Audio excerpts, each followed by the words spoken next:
Hi, my name's Andy Plum, and this is my entry into the Lancaster Insurance 2020 Pride of Ownership.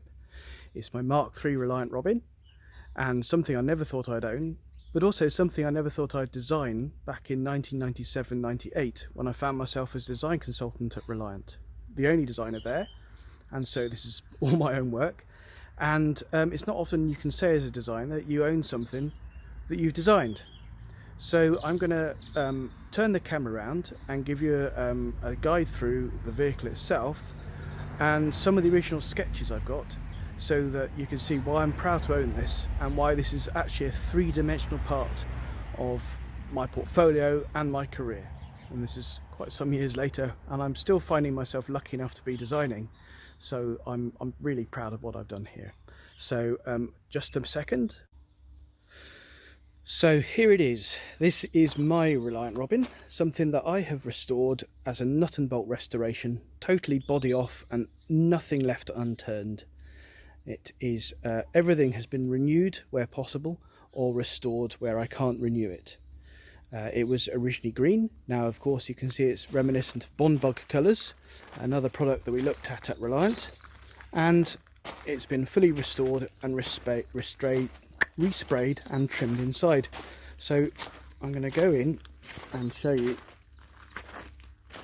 around it. There we are. And inside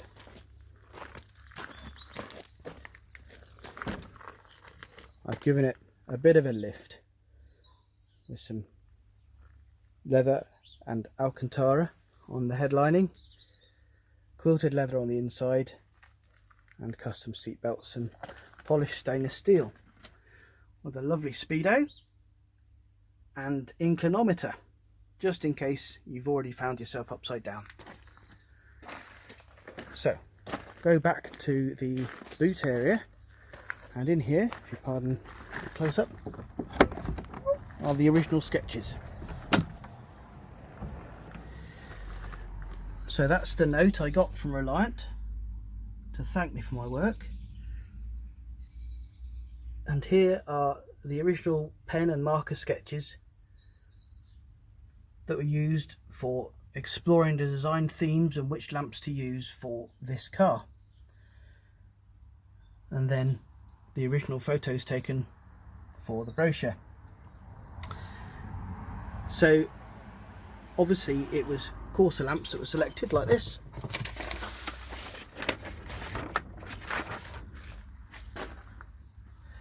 And these were put onto the front.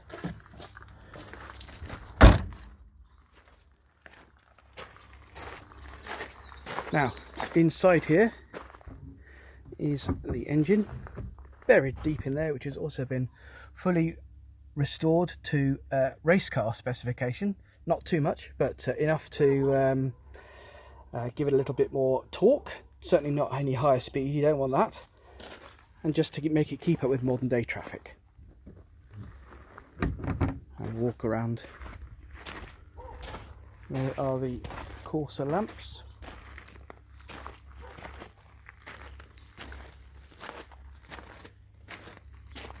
There we go. And finish again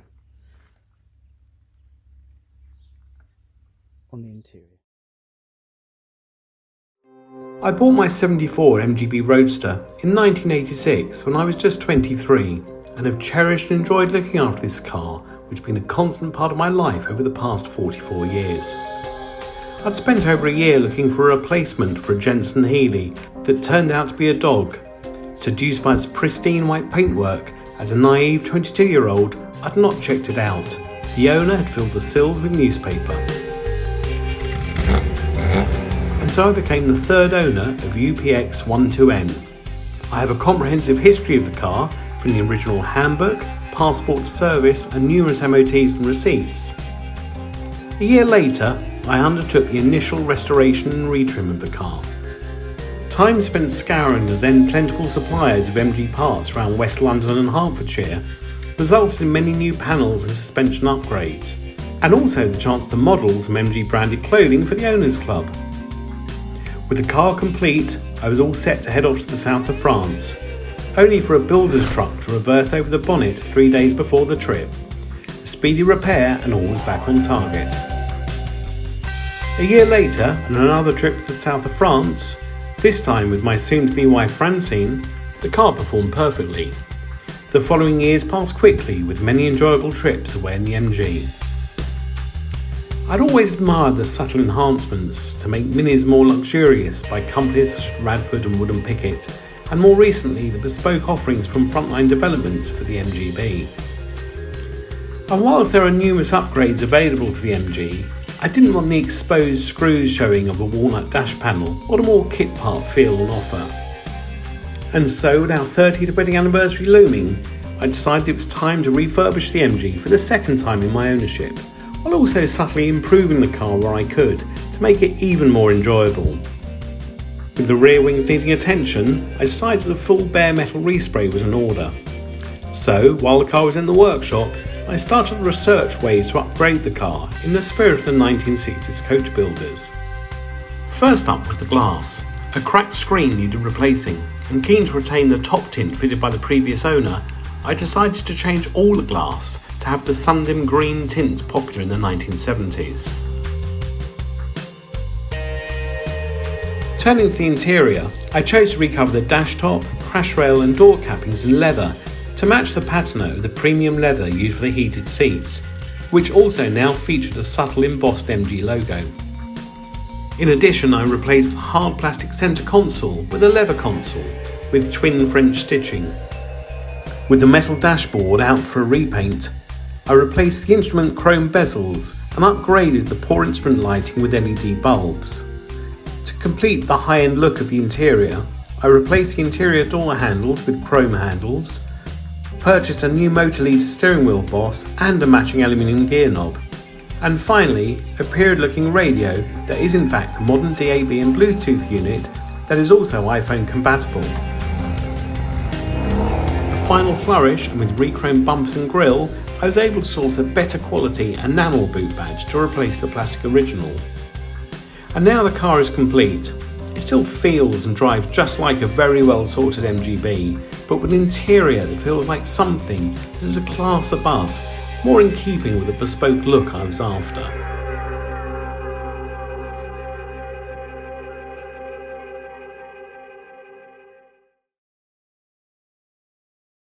My name's George Loveridge and this is my 1969 Triumph Herald 1360 Saloon.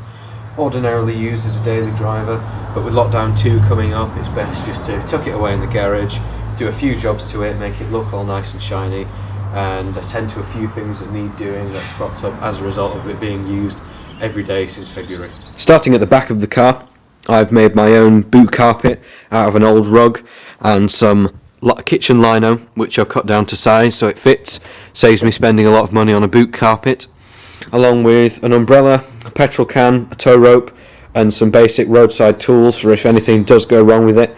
Always good to have when daily driving a classic car. During the first lockdown I painted my wheels cream, somewhat naive choice as white wheels get very dirty when driving around every day. However, it really sets off the Valencia blue paintwork. I've currently got the hubcaps off as I've been just touching up little stone chips on the wheels, and I'll be polishing the chrome hubcaps to bring out the best in them. Giving the car a bit of charm, I've got what I like to call a feature window, which contains stickers supplied by the Young Retro Motor Club. A few play-on real stickers, for example, Bloody Leaky, British Leyland logo. Coming inside the car, I've got an aftermarket Astrali chunkier semi-dish steering wheel, along with the black vinyl gear knob to match. There was nothing wrong with the original steering wheel, the very thin Triumph wheel, but having this chunkier wheel makes the car much more manageable at higher speeds, such as on the motorway, and gives you a bit more confidence in the bends. The seats are very much original seats. The rear seats hardly look like they've been sat in. The carpets are showing their age somewhat under the modern floor mats. However, I do have soundproofing which I fitted at the beginning of this year, which is all underneath the gearbox tunnel and under the seats and on most of the floor, making the car much quieter when driving around. Over here we've got the 1300cc engine, 4 cylinders with a single Strongberg CD150 carburettor. Cosmetically, I've just finished respraying the rocker cover, both caps, air filter, just to give the engine bay a bit of a refresh, considering that it was original and was just showing signs of age. I've got an uprated Bosch battery, which is good for those cold mornings when it just takes a bit more persuasion to start. Helping with starting is the electronic ignition module I've got from Lumination underneath the distributor cap, along with some uprated HT leads from AccuSpark and a uprated Bosch performance coil. Reliability on this engine has been quite amazing, considering that it's used every day. You've just got to keep going over the electrics, making sure everything's working. But overall, it's been a very reliable car, and as long as it's serviced, it's absolutely fine.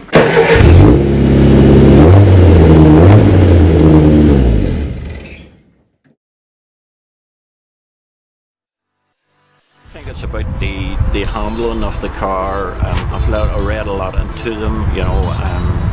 It's the fun of the car, you know.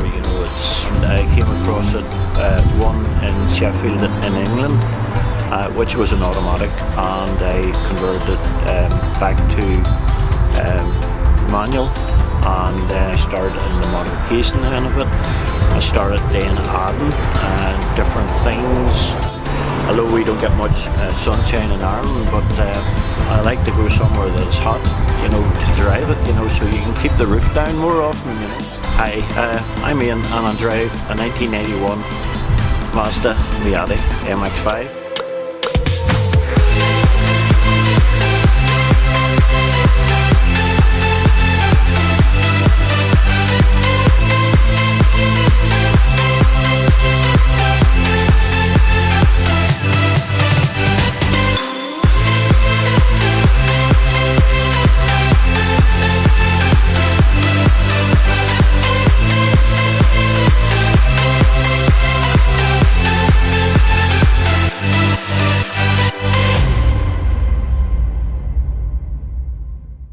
The Bluebird MX-5 is the love child of Mr. Ian Cummins.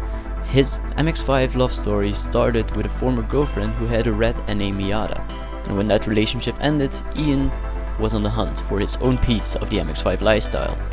He really liked the cars in the Mariner blue color, so when this Japanese imported car popped up on eBay, he just had to have it. The car still needed a lot of work. The car needed to be converted from automatic to manual.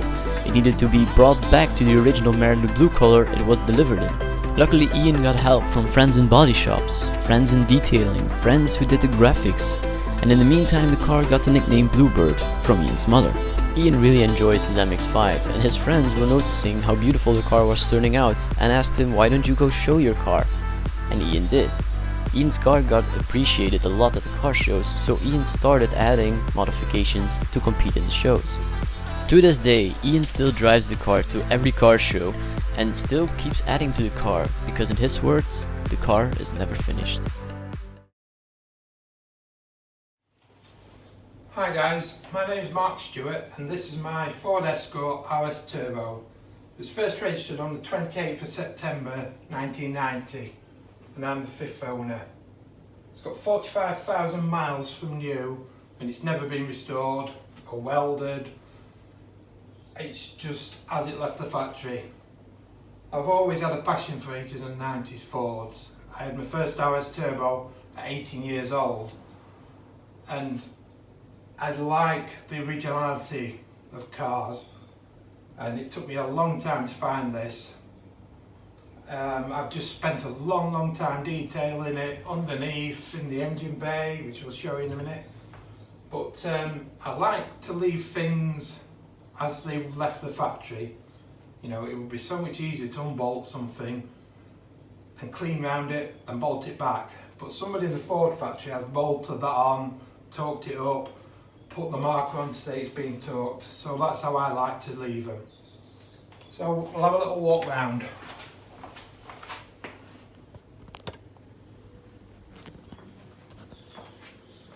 So it is, it's finished in radiant red, so it's a 90 spec car. It does have lovely extras from the dealers, which like the Ford headlight protectors, the Ford mud flaps. It still has the genuine dealers stickers, you know, window stickers, number plates and tax disc holder. Those things I actually love about a car. I like to see that originality. So underneath I've spent many hours just detailing. This is all original. So it's still got the Ford one-piece exhaust.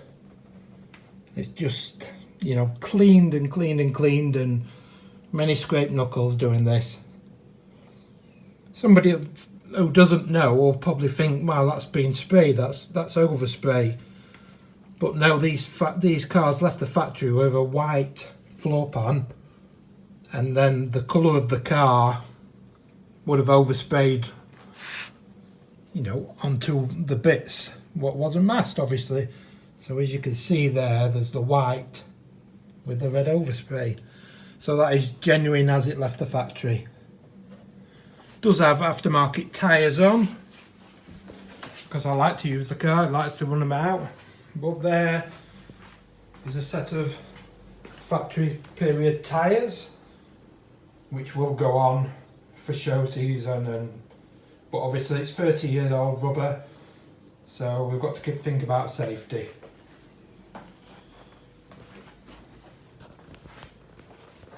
As I say, I'm no expert at detailing, but I do get great enjoyment from it, so I have enjoyed no better colour than red. Looking in the boot,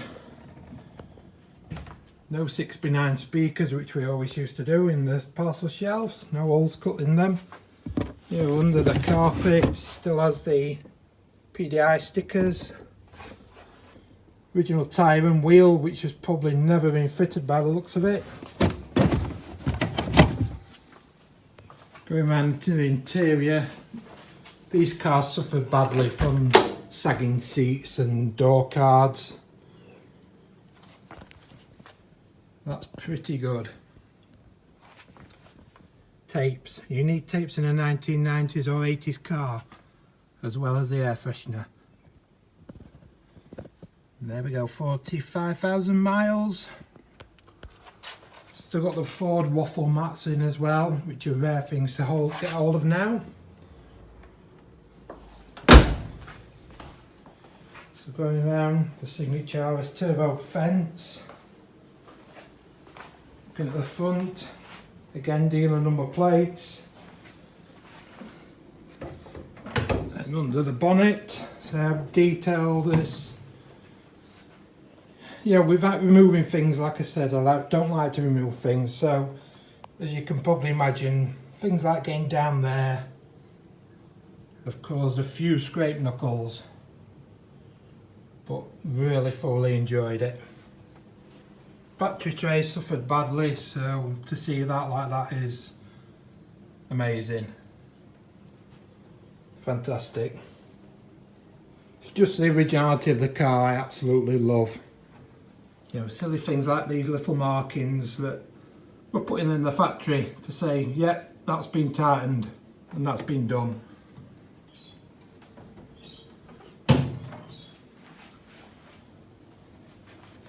So there we go, guys. We'll walk round.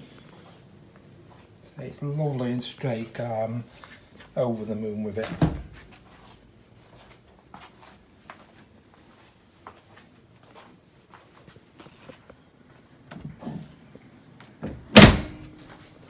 And there she is.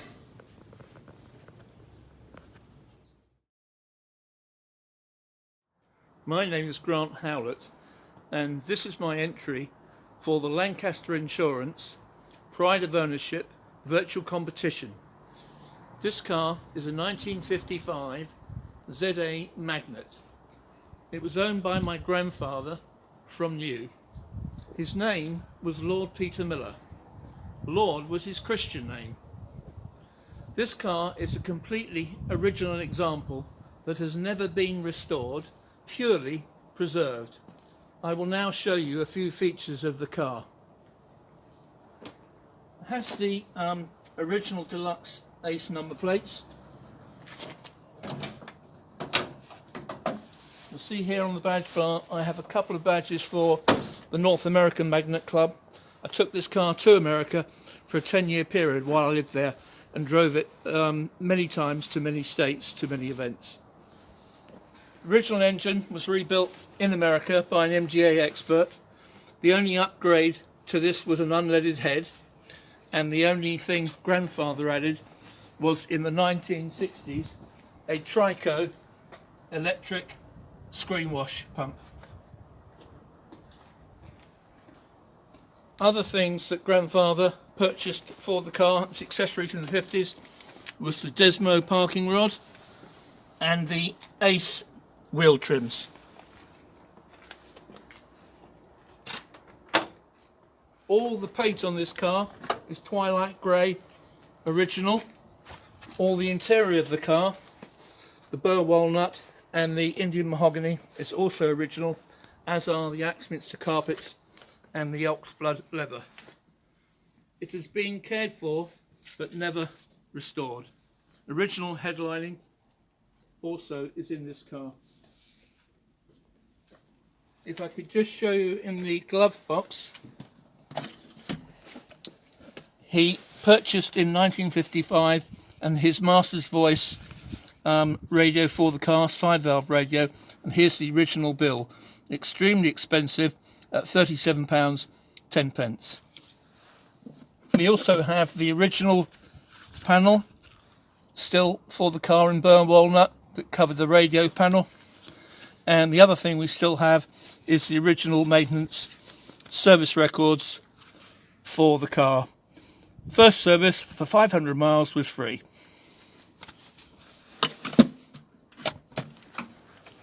We have a very quick look in the boot.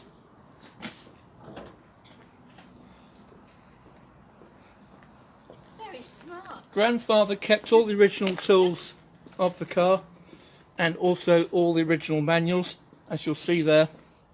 And we also have the original scissor jack for the car.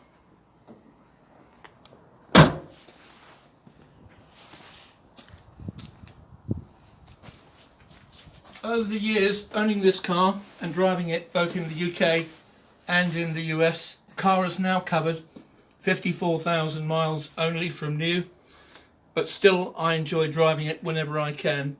The next time I'm sure will now be post-COVID. As you see here, we have the original bill of sale of the car, which grandfather kept. It was £945 new.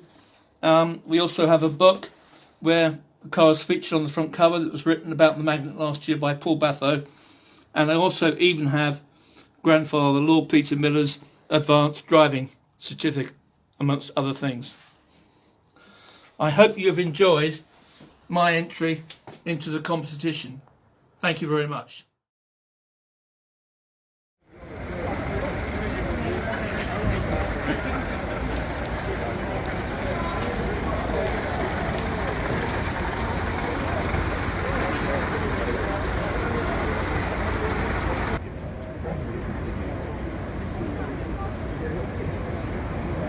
Which is a Model T Ford hotel bus. It's a Model T chassis, manufactured in Ford's Trafford Park, Manchester factory, with a body by Shepherds of Market Cosworth to form the Dixia Hotel carriage, one of the first motorised carriages for the McKinnon family, who owned Drambuie.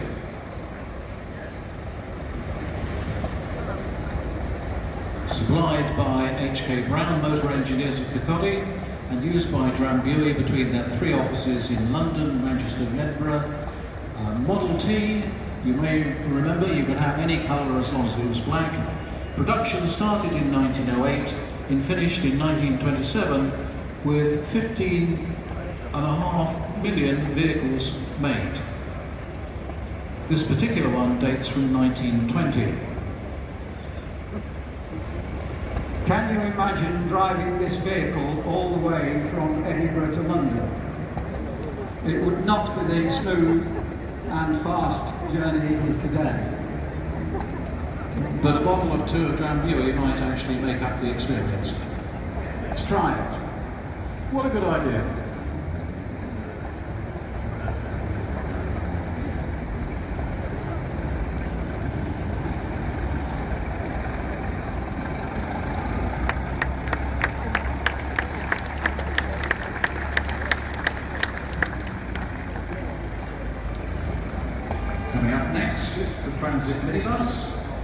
1986, this Ford Transit minibus operated from Yeovil, Taunton and Weymouth bus depots during its 13-year career with Southern National.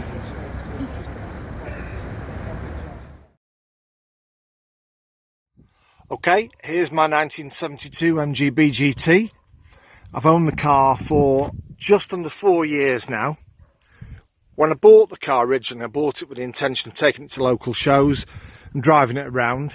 Never been a show car prior to me buying it, but with some minor alterations, upgrades and quite a lot of detailing, we've been fortunate enough to have a little bit of success on the show scene. I'm at a location in the Peak District from which we did some shooting for the MG Enthusiast magazine back in May time, and actually this month it's actually the cover vehicle on that MG magazine that's available nationally, which was quite a big thrill. If we look in the hatch there, we can see from last November at Classic Motor Show, the car was actually a finalist on Maguire's Club Showcase stand. It didn't win, but it was a massive honour to be able to show it at that level. So the car was registered on the 13th of November 1972. So it's almost on its birthday, if you like, 48 years old. And if we look at the wheels here, chrome spoke wheels that actually take a lot of cleaning, particularly when you're driving it on a day like today. It's quite damp. If we look inside, it's still got the original period steering wheel. They actually stopped doing those wheels because some people have put the fingers into the holes and actually got them stuck. So that's a wheel that was dispensed with not long after. If we look here, I've got a mascot, George, that was given to me by a good friend of mine from the MG scene. It's glacier white, which was the original paint that this car was manufactured on. So we've done quite a lot of shows, and in March 2018 I entered the restoration show Pride of Ownership contest. I was fortunate enough to actually win that event, and from there it's led me to quite a few other shows and articles. I have written articles on the car in the MG Owners Club. Very, very proud of the car. It's regularly featured on social media. You can see the condition it's in. Again, here's one of the front wheels. Take hours and hours of cleaning. I actually had longer fingers before I bought the car, but I think they've worn away from all the polishing. So here we go. Really love having the car. It is absolutely my pride and joy. And really, as a result of me having this car, my son, my youngest son, Jake, who's now 20, he's coming to the classic car scene. He's got a 1979 Spitfire that you may also see today. And it's been a great experience. I've met some fantastic people. I've done a lot of work on the car. I think sometimes people underestimate the work that I've actually done on the vehicle. I say it'd never been a show car prior to me purchasing the car. I actually had the previous keeper come and visit me at the NEC a couple of times to see it on display, and he couldn't believe it. It was the same car that he sold to me almost exactly 4 years ago. Okay, so there's my 1972 MGB GT. I'm in a really stunning location this morning in the Peak District. Unfortunately, it's quite hazy, but that's what you get around here. But I've come here because this is where I've taken some of my favourite photos of the car, and the cover of MG Enthusiast features a photo of the car in this very spot. So thanks for taking the time to look at the video. I hope you like my car. Thank you. Hello. My name is Mark McClelland, and this is my Ford Escort RS Cosworth. It's finished in Moondust Silver. It's a Lux pack with electric sunroof, leather Recaro interior, CD player and radio head unit, open and rear quarter windows,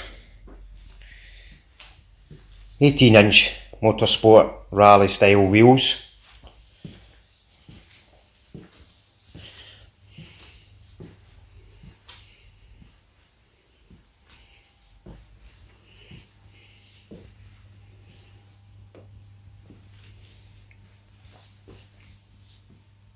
this is a signature of one of the design team, Frank Steffensen.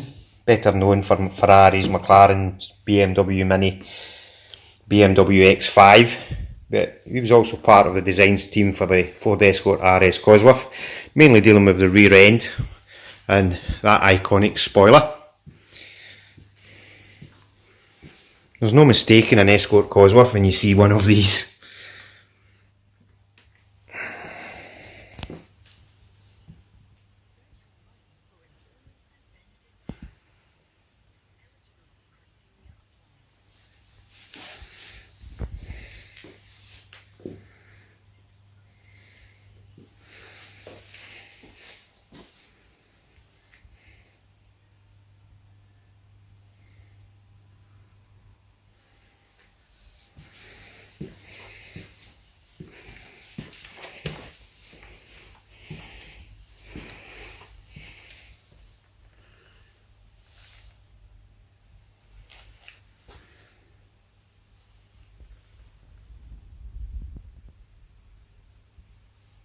It's a stainless steel full exhaust system.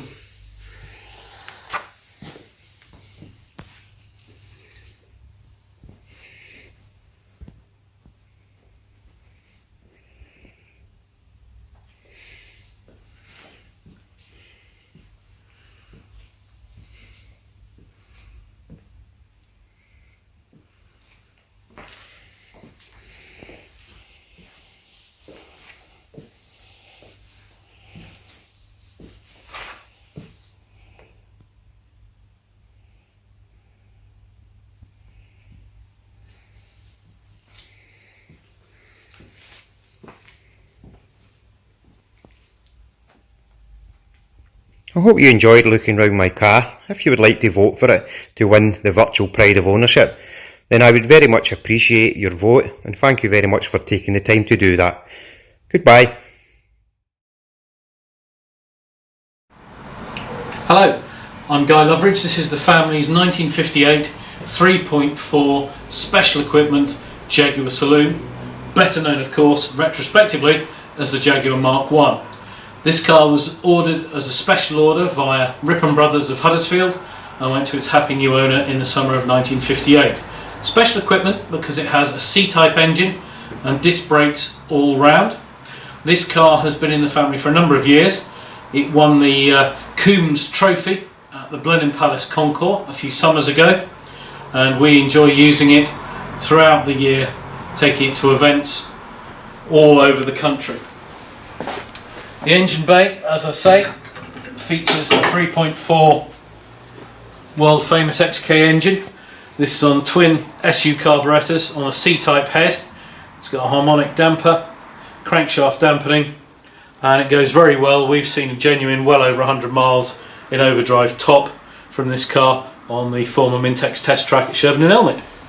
The inside of the car is pretty much original. It's been given a nice French polish, but from the left hand side of the dash you'll see it wears proudly a Tourist Trophy supplier's plaque. That's because both my and my father's hero is Mike Hawthorne. The instruments are nicely laid out. It's got D-type clocks, hence the 180 mile an hour speedometer. Period radio. It's got a wind up aerial, which is this here. Winds the aerial up on the wing. Modern feature. An original Tourist Trophy garage keyring a la Mike Hawthorne. Good solid 4-spoke wheel. Wears proudly its Coombs Trophy winner's badge. And the car starts very happily. First push of the button.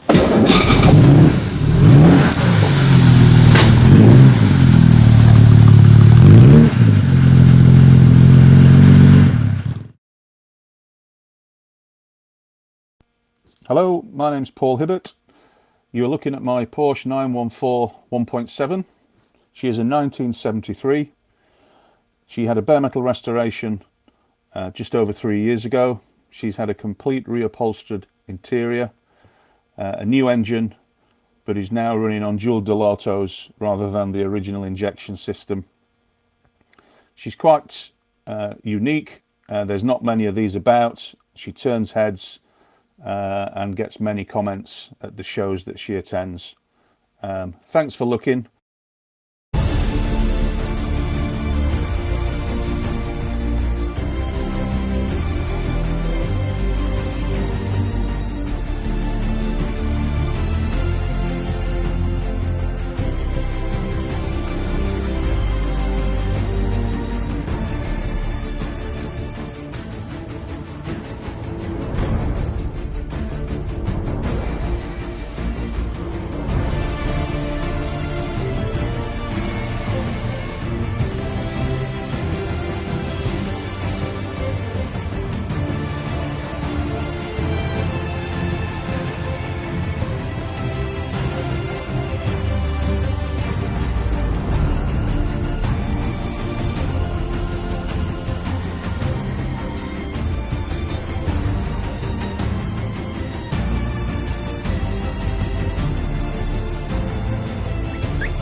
Hi guys, I'm Jake Copson. This is my 1979 Triumph Spitfire 1500. I've had this car just over a year now. Bought it in September 2019 at the age of 19, and I bought it as my second car, as my classic car. The reason why I bought this car was because of my dad. He's had a 1972 MGB GT for a number of years, and the reason for me buying it is because I went to many shows with him when I was growing up and decided I wanted to join the car community. If you'd like to come over here, I've got the biggest reason why I bought this car, which was for the service history and the history of the car. We have the original passport to service book, you can see there. It's got the original reg plate, which is still on now, and the name of the person who bought it back in 1979 over in Suffolk. And it's even got the first oil change the car ever had, obviously along with everything else the car's ever had from all the previous owners, which we're very lucky to have. The car was originally white, but an owner 20 years ago decided that he wanted to paint it yellow when it had it fully stripped down, completely down to bare metal, and the owner I bought it off also painted it yellow, so it spent a good lot of its life yellow. I think it suits the car, but obviously people have different opinions. One thing I'd like to mention is the non-original exhaust you can see here, the twin exit valve with a black box, but it does give a good sound off the car, and I do enjoy driving it. So you have the interior here with a motor litre wheel, gear knob and the dashboard, all wooden, all matching in, and the original seat covers, as you can see there. And getting into the engine bay here, same again, all painted, all the little bits that some might sometimes miss off with resprays, but it's all been done very well, lucky to me. As this is how I basically bought the car. I've done lots of detailing jobs on it. At the minute it's actually quite dirty, so please do excuse that. But I've had a number of things done with the engine bay. 6 days after owning the car, the head gasket did actually decide to go on my good friend's driveway, which was slightly embarrassing. But it's all been pretty much plain sailing from there. Small little niggles here and there, but I am actually enjoying driving the car when I get a chance to take it out. But currently, as winter's now descending on us, probably going to come less and less. If you'd like to come around here, this is how the bonnet comes up. Obviously, something like a Jaguar type I like to think, because that is one of my favourite cars in the world, but I guess this will do. I do actually love this colour on the car, not the most masculine colour in the world, but anyway, I am actually planning on getting this car out more next year in the shows to come. I was meant to be at the NEC in November, but clearly that didn't work out due to COVID. And I've had it out in a couple local shows, but it's not really quite the same thing as big, national shows. So I do hope to get out in the future. I do hope to see everyone in the future. Cheers, guys. Thank you. Okay. Hello, my name is Nick Loiser, and I'm the proud owner of this 1930 Austin 16.6 Parson Joyce Magnette coupe. It's one of only 3 that were made with the Wayman's body construction.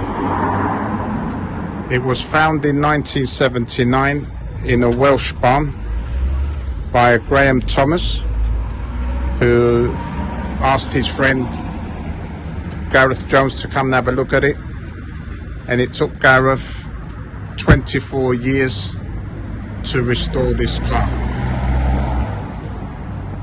It was the first owner was a Mrs. Hetty South Holloway. She had the car for 32 years, and she part exchanged it for an Austin Minx. The car runs very good. It's happy at 45 miles an hour, top speed 60 miles an hour. So C.T. Wayman was a French pioneer who worked on aircrafts, and I will show you the pattern of the Wayman's body. That's the one there.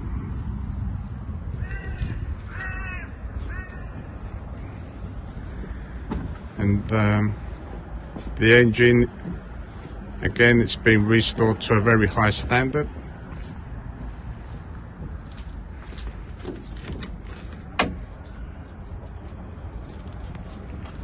You've got the toolbox, all the spare tools in there. You've got another one on the other side, and inside it's again, it's immaculate condition. I'll just show you around.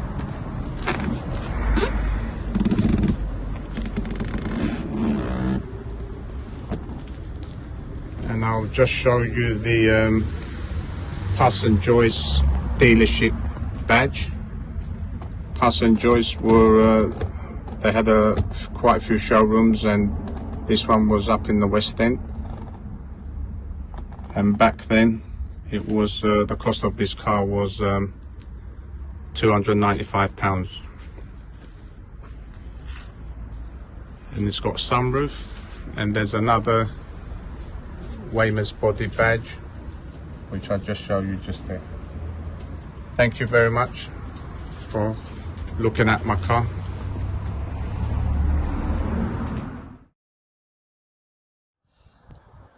This is a car that's slightly off the radar when you think of 1950s makes and models. It's called a Hillman Minx Californian.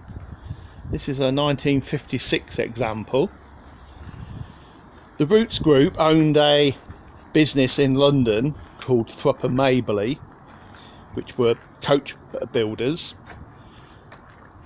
They worked on very prestige cars for the royal family, aristocrats around the world, and they decided to send a few convertibles down to Thrupp and Mabley and see if they could come up with a design to capture the American market. They designed this lovely roof with the 3 windows in the rear. The side windows completely wind down, giving it that lovely coupe look. And also at the same time, Thrupp and Mabley designed this lovely interior in a 2-tone finish, which always matched the exterior colours of the car. This model is finished in pippin red with a lovely cream body. The story of the car is that one evening I heard that it was sitting in a scrapyard in North London and its future was very uncertain, so first thing in the morning I hot-footed it down to London with a trailer and I rescued the car. It had been found in a warehouse in North London which was being demolished. I then contacted DVLA at the time and they gave me a list of the previous owners. It had 3 previous owners. It was sold by a garage in Anglesey, North Wales, and the plaque is still on the dashboard. The first owner, he was a theatre agent, and he owned the car for about 3 years, and then he sold the car to a gentleman who lived in Chester. This gentleman then fitted a tow bar to the car. He purchased a small caravan, and along with his 2 children he would travel down from Chester to Somerset and Devon for his summer holidays, and he very kindly sent me some photographs of the trips they carried out with the car, and a lovely letter explaining everything that he'd done to it in his ownership. And then he gave me the name of a gentleman in Chester who was the 3rd owner, and he had the car till about 1973, and a number plate dealer purchased it at the time, and then it sort of disappeared. And 8 years ago it was found in this warehouse in London, which they were demolishing, as I mentioned.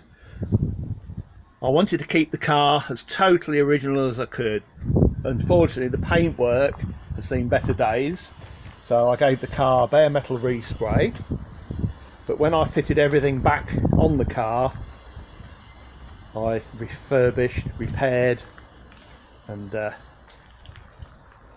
tried to keep it as original as I could. It's got the 1390 overhead valve engine, which came out in 1956.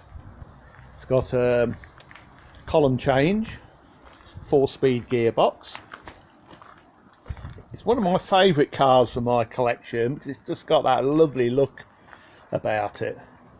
It's got that American styling, typical mid-50s car of the time. And this is my entry for the virtual classic car pride of ownership competition. My Hillman Minx Californian 1956. Thank you very much.